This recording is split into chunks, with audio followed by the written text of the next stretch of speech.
tout ce que j'ai le droit de faire est-il juste? Ça me paraît compréhensible, assez facile d'accès. Donc quand cette phrase-là arrive, Vincent Cespedes, qu'est-ce que doit faire le lycéen? Tout ce que j'ai le droit de faire est-il juste? Bon, il doit analyser les termes dans tous les sens. Le droit de faire, qu'est-ce que c'est? Est-ce que c'est la loi qui m'autorise? Est-ce que c'est moi par rapport à ma morale? Le droit de faire, est-ce que c'est une obligation? Est-ce que c'est un devoir? Voilà, tout ça, ça doit être décortiqué dans tous les sens. Il faut faire exploser les notions. Il faut vraiment qu'on ait traité tous les sens de tous les mots dans la copie. Et puis, il y a plein de présupposés. Tout ce que j'ai le droit de faire est-il juste? D'abord, le présupposé, c'est que j'accède à tout ce que j'ai le droit de faire. Mais ça fait beaucoup de choses. Et donc, est-ce qu'on peut avoir une liste de tout ce que je peux faire? C'est très compliqué. On découvre nos possibilités en agissant. Et donc, là aussi, il y a une interrogation. C'est un sujet à la fois de morale, à la fois de politique, à la fois juridique. C'est très complexe. Moi, je ne suis pas d'accord. Je ne trouve pas ça simple. C'est très complexe. Et très casse-gueule. Les sujets sont très glissants.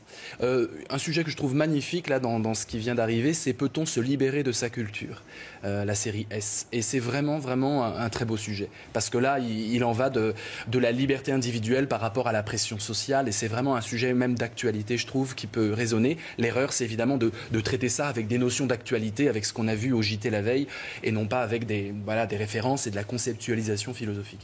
Alors, 3 sujets ce matin, je rappelle les 3. Suffit-il d'observer pour connaître? Premier sujet. Tout ce que j'ai le droit de faire est-il juste? Et une œuvre d'art est-elle nécessairement belle? La question de la beauté de l'art, c'est aussi se mettre en parallèle avec l'intensité d'une œuvre.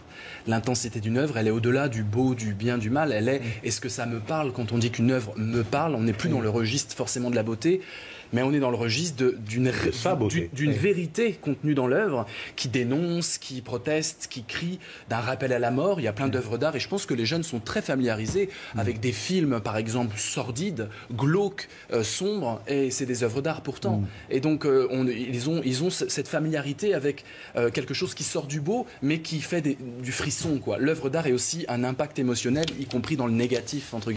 D'imaginer ça. Oui. Jérôme Bosch nous raconte quelque chose qu'il faut d'ailleurs décrypter, c'est très dur à décrypter, nous raconte des choses qui sont édifiantes, qui nous apprennent le bien, le mal, qui nous font frissonner, qui nous font peur. Le Moyen-Âge est un âge où justement l'émotion et le dressage des foules passent par le lait. Et donc là, Jérôme Bosch, pas besoin d'aller dans l'art contemporain. On a de la laideur, mais ça n'empêche pas qu'on a affaire à une œuvre d'art extrême. Kant parle du beau, mais parle aussi du sublime. Et il définit le sublime comme une sorte d'effroi. C'est pas beau le sublime. Le sublime, ça nous glace le sang. On est en crispation, on retient toutes nos émotions et c'est suivi d'une explosion émotionnelle. Et quand Kant parle du sublime, il a affaire justement à une sortie du beau, c'est ça qui est fort, et il parle de l'océan déchaîné, etc. L'impression qu'il y a des forces qui me submergent, l'impression que je suis tout petit face à des forces déchaînées. Même au temps de Kant, on pouvait considérer que l'art pouvait apporter de Kant son naturel. Il parle de la belle fleur, il parle de... La beauté, il connaît rien à l'art en fait, tout simplement. Il y a un philosophe qui connaît rien à l'art. Bah oui, Kant, c'est ça. Kant ne connaît rien à l'art. Rien à l'art. Il a fait beaucoup de blabla, mais les exemples qu'il donne sont pas. Kant a fait du blabla. Non mais attendez, c'est pas possible, ça, monsieur le philosophe. Mais Nietzsche en parle très bien d'ailleurs.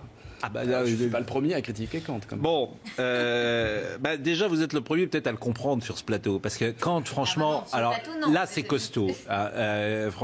Kant c'est costaud, on est d'accord quand même. On peut pas. Obligé en philosophie, hélas encore. Oui. Une dernière question, allez pour vous peut-être, parce que c'est un des derniers sujets qui vous intéressait tout à l'heure. On va le voir, je crois, à l'antenne. C'est le sujet sur la raison. La raison peut-elle rendre raison de tout?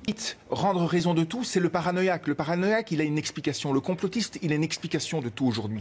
Et rien ne le surprend plus, il a quitté la démarche de connaissance. La démarche de connaissance, c'est la tentative d'arraisonner le monde, d'en prendre possession par la raison, mais en ayant conscience qu'on construit des dispositifs, que la science est une construction limitée et qu'elle ne peut pas, par exemple, rendre raison de Dieu, de l'âme, des passions. Elle a ses limites, mais elle peut éclairer.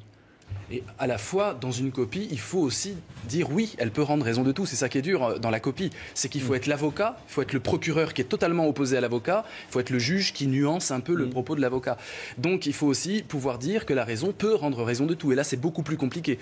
Parce que c'est cette impression que l'être humain peut être omniscient, qu'il peut s'accaparer du monde. Et peut-être un jeu avec raison et imagination. Quand la raison s'épuise à comprendre les phénomènes, j'ai aussi l'imagination créatrice qui peut prendre la relève.